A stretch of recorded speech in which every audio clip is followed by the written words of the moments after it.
So I listened to a podcast. My friend Lonnie Bowling posted this. I think the guy's name is Steve Bartos from Worthington, wasn't Worthington Industries. They're a steel company. And one of the things that they did with their operators, they were doing a rolling mill. So this was, if you've ever been around a rolling mill, basically they're reducing the size of a part. It goes through these mill stands. Like I know I've been around like Nucor, they take an I-beam, right? And they're trying to reduce the size of it as it goes through these mill stands.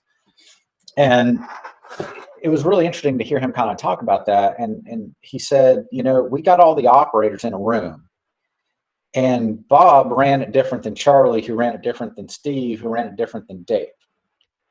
And they had this subject matter expert who's like way out ahead, and he's doing all this crazy data analysis and all this.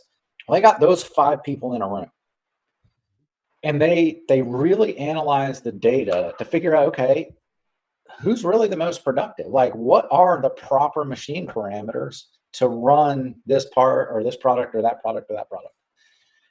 And, you would think, the operators would give them pushback, right? Like, oh, well, I do it the best. Well, and that was what Steve was saying. He's like, that's kind of what we were expecting. But they were like, hey, you showed us the data. We see who ran it the best. We see what parameters need to be run. And we talked about why.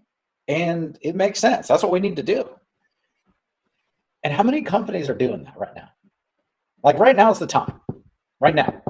How many people are doing it? Before you said that, I would say zero, but I guess one. I'm willing to go with one. I guarantee it's being done in pockets.